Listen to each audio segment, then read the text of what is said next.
دیہات کے جو مسلمان تھے نا، دیہاتوں میں رہتے، وہ قافلے کی شکل میں وہ پیدل آئے، اور ہمارے آنے کے بعد حالات بہت زیادہ خراب ہو گئے تھے، لوٹ مار شروع ہوئی تھی۔ جب یہ اعلان ہوا نا تو اس وقت پھر اس نے کہا بھی آپ سب لوگ یہاں سے نکل جائیں، کیونکہ ہندو آ رہے ہیں، وہ آپ پھر وہ توڑ پھوڑ کریں گے، لوٹیں گے۔ 100 سال وہاں کی رہائش تھی، ہمارے دادا پردادا وہیں رہتے تھے۔ اس سے پہلے میں نے سن 65 کی جنگ دیکھی ہے، اس میں ہم نے بہترین کامیابی حاصل کی ہے۔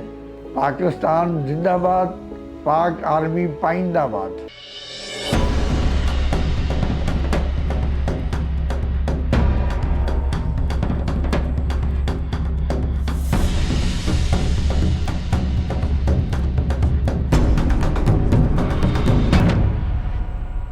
میرا نام حاجی جعفر حسین ہے۔ جب پاکستان بنا تھا میری عمر 10 سال کی تھی اور میں 4تھی کلاس میں پڑھتا تھا۔ ہمارے ساتھ ہندو لڑکے بھی پڑھتے تھے، اور 4تھی کلاس کے بعد یہ رمضان میں جب پاکستان بنا، اعلان ہو گیا، تو اس وقت پھر ہم نے نا پروگرام بنایا یہاں سے شفٹ ہونے کا، کیونکہ ہندو لوگ آ رہے تھے، وہ مار دھاڑ کر رہے تھے۔ ہمارا ایک عزیز تھا، وہ ہندوؤں کو گالی نکالتا تھا، وہ اپنی دکان کے یہاں پر کھڑا ہوا تھا، لوگوں نے اس کو مار دیا، لاٹھیوں سے مار دیا ہندوؤں نے، وہ مر کے بیچارے۔ اس کا ایک بھائی تھا، اس صدمے سے اس کا ذہن خراب ہو گیا اس کو دیکھ کے۔ اچھا، اس کے بعد یہ ٹرین جو آئی ہے نا، اس کے لیے ڈرائیور کوئی نہیں تھا چلانے کے لیے، آنے کے لیے تیار نہیں تھا کہ ہم نہیں جائیں گے، مار دیں گے۔ ہندو ڈرائیور جو تھے نا، وہ کہتے ہم نہیں جائیں گے۔ ایک انگریز نے کہا کہ اگر اتنی جانوں کی وجہ سے میں اپنی جان دیتا ہوں، یعنی کہ میں ڈرائیوری میں کرتا ہوں، ٹرین کے لیے ڈرائیور نہیں تھا، تو انگریز تھا ایک، انگریز نے کہا کہ میں لے کے جاؤں گا گاڑی، میری ایک جان اگر چلی بھی جائے گی تو میں ہزاروں لوگوں کو لے کے جاؤں گا۔ وہ جو گاڑی تھی نا، وہ کھچا کھچ بھری ہوئی تھی۔ جب یہ اعلان ہوا نا تو اس وقت پھر اس نے کہا بھی آپ سب لوگ یہاں سے نکل جائیں، کیونکہ ہندو آ رہے ہیں، وہ آپ پھر وہ توڑ پھوڑ کریں گے، لوٹیں گے، تو بہتر ہے کہ آپ جلدی چلے جائیں۔ تو ہم عید کے فوراً بعد، رمضان میں اس کا اعلان ہوتا ہے پاکستان کا، تو عید کے فوراً بعد ہم ٹرین میں آ گئے۔ ٹرین بھری ہوئی تھی، اس میں ہم، ٹرین کی رفتار یہ تھی 30 کلومیٹر تھا قصور، یعنی ہمارے شہر سے 30 کلومیٹر تھا۔ اس کی رفتار اتنی کم تھی کہ 30 میل کی رفتار 4 گھنٹے میں طے کی، یعنی 10 میل سے بھی کم۔ تو اس طرح ہم 4 گھنٹے میں وہاں قصور پہنچے۔ سب سے پہلے راستے میں ایک دریا آیا، اس کا نام تھا ستلج، اور اس میں نے دیکھا کہ لاشیں بھری پڑی تھی، لوگوں کے لاشیں مار مار کے دریا بھرا پڑا ہوا تھا، یعنی قتل و غارت اتنا ہوا تھا کہ دریا بھر چکا تھا لاشوں سے۔ وہ میں نے دیکھا ہے۔ اس کے بعد ہماری ٹرین ایسا، لوگ اتر بھی جاتے تھے، چڑھ بھی جاتے تھے، رفتار اس کی اتنی تھی کم۔ تو 4 گھنٹے میں وہ پہنچی 30 کلومیٹر کر کے۔ جب قصور آئے ہم سب سے پہلے، بارڈر کا جو شہر تھا نا پاکستان کا، قصور تھا، تو وہاں سارے جو بھی آ رہے ہیں قصور میں آ رہے ہیں، اور وہاں گندگی کا یہ حال ہو گیا کہ لوگ سڑکوں میں بیٹھے ہیں، گلیوں میں بیٹھے ہیں، اور صفائی کا انتظام نہ ہونے کی وجہ سے نا ہیضہ پھیل گیا، ہیضے سے لوگ مرنے لگ گئے، کافی لوگ مرے ہیضے میں۔ بہرحال اس کے بعد پھر ہمارے دادا نے فیصلہ کیا کہ ہم یہاں نہیں رہیں گے، تو ہم اس کے بعد پھر ملتان آ گئے۔ بہت خوشی محسوس ہوئی، نعرے لگائے ہم نے، پاکستان زندہ باد، اور اسی جوش میں ہم وہاں سے نکلے۔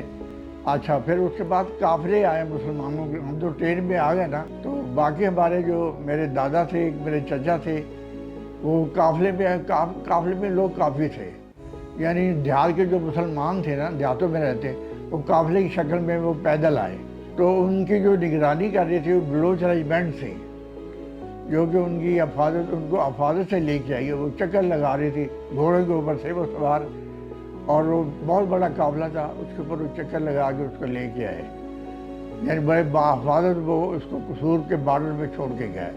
وہاں سے مسلمان جو تھے نا سارے پھر پیدل آئے۔ ایک ہمارے خاندان کا ایک فرد تھا، ہمارے عزیز تھا، وہ اصل میں اپنی دکان کے آگے کھڑا ہوا گالیاں نکال رہا تھا ہندوؤں کو، تو ہندوؤں نے اس کو لاٹھیوں سے مار دیا دکان کے اوپر ہی۔ تو ان کا ایک بھائی تھا، تو اس نے اس کو دیکھ کے نا اس کا ذہن خراب ہو گیا، وہ پاگل ہو گیا، ذہنی توازن اس کا صحیح نہیں رہا۔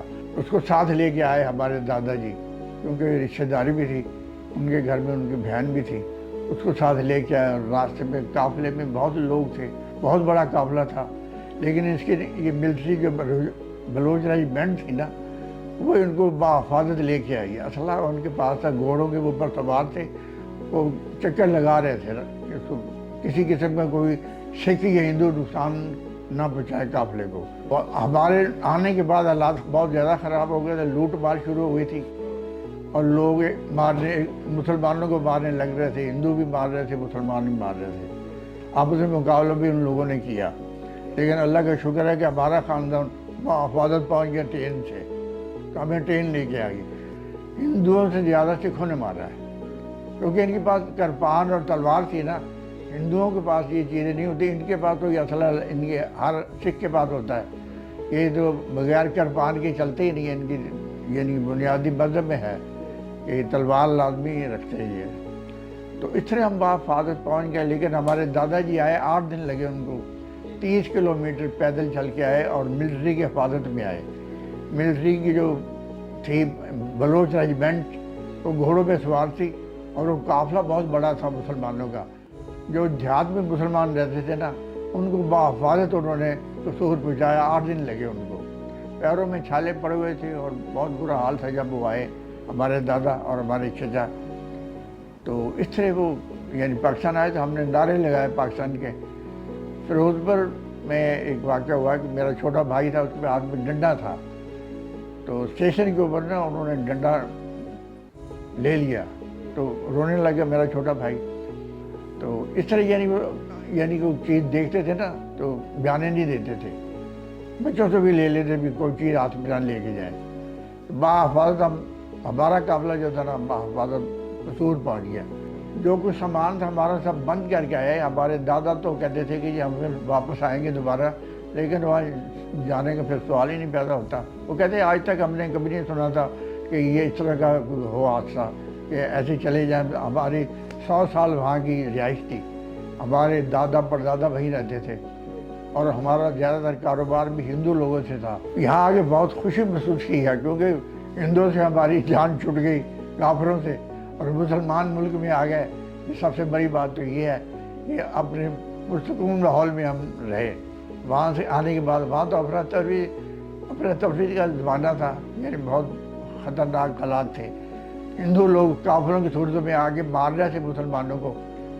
جو باہر سے لوگ ہندو آ رہے تھے نا وہ مار رہے تھے. ہم تو اپنے گھر سارے بند کر کے, ہم پورا مکان, ہم نے کوئی چیز وہاں سے نہیں اٹھائی, بھرے گھر چھوڑ کے آئے ہیں. سب سے بڑی خوشی تو یہ مذہب کی سب سے بڑی آزادی ہمیں, یعنی اب ہندو کے ساتھ نہیں ہم ایسے بنا سکتے جیسے پاکستان میں ہم رہ رہے ہیں, آزادی سے اپنے رسومات ادا کرتے ہیں. تو وہاں تو یہ چیزیں نہیں تھی نا, وہاں تو یہ آزادی نہیں تھی. پاکستان بننے کے بعد ہم بہت خوش ہوئے ہیں پاکستان میں آ کے. اور جب پاکستان میں ٹرین آئی تو سب نے نعرے لگائے, پاکستان زندہ باد کے نعرے لگائے اور خوشی کا اظہار کیا سب نے کہ باخریت ہم پہنچ گیا ہے. حالانکہ سب کچھ وہاں ہم چھوڑ کے آئے تھے, لیکن پاکستان بننے کے بعد ہم نے سب کچھ پا لیا, پاکستان بھی مل گیا. قائد اعظم نے ملتان کا دورہ کیا, ہم نے دیکھا اس وقت تھے وہ بیچارے آخری اسٹیج میں. ان کی بیماری تو پہنچ چکی تھی. 1948 میں ان کا انتقال ہوا تھا, 11 ستمبر کو 1948 میں ان کا انتقال ہوا ہے. تو اس دن پورے پاکستان میں ہڑتال تھی, کوئی ٹانگا تک بھی نظر نہیں آتا تھا, ریڑھی تک نظر نہیں آتی تھی. یہ کنڈیشن تھی. قائد اعظم کی جس دن وفات ہوئی نا, پاکستان نے بہت بڑا صدمہ لیا قائد اعظم کا. قائد اعظم نے بہت بڑا کام کیا ہے جو پاکستان بنا کے چلے گیا. اللہ نے اس کو اتنی مہلت دے دی 1 سال کی کیونکہ انہوں نے سائن کر دیے. تو یہ بہت بڑا انعام تھا پاکستان کے. قائد اعظم میں بہت بڑے احسانات ہیں جی. اللہ کا شکر ہے کہ یہاں ہم بہت سکون سے رہ رہے ہیں پاکستان میں. اس سے پہلے میں نے 65 کی جنگ دیکھی ہے, اس میں ہم نے بہترین کامیابی حاصل کی ہے اور بہترین ہماری فوج نے کارکردگی دکھائی ہے. یعنی بہترین پاکستان نے کامیابی حاصل کی ہے. 65 کی جنگ پھر 71 میں بھی ہوئی, اس میں بھی ہم کامیاب رہے. اب جو ہوئی ہے اس میں بھی اللہ تعالیٰ نے ہمیں سرکول کیا اور ان کو بھرپور جواب دیا انڈیا کو. پاکستان فوج بہت بہترین ہے, ہمارے ملک کی دنیا کی بہترین فوج ہے پاکستان کی. یعنی کہ آپ مثال نہیں دے سکتے, ایسی بہترین فوج ہے. ہم کیا پاکستان کیا پوری دنیا کے لوگ ہماری فوج کو مانتے ہیں کہ ضرورت مندانہ اس پہ حوصلہ ہے پاکستان میں, اور بڑی ضرورت مند ہماری فوج ہے, بڑی بہادر ہے. اللہ کا شکر ہے کہ پاکستان بننے کے بعد ہم آزاد ہو گئے ہیں. یہ اس کا بڑا شکر ہے خدا کا کہ آزادی سے ہم اپنے رسم و رواج کرتے ہیں. مذہبی آزادی ہمیں حاصل ہوگی, کسی قسم کی پابندی نہیں. ورنہ ہندوستان میں تو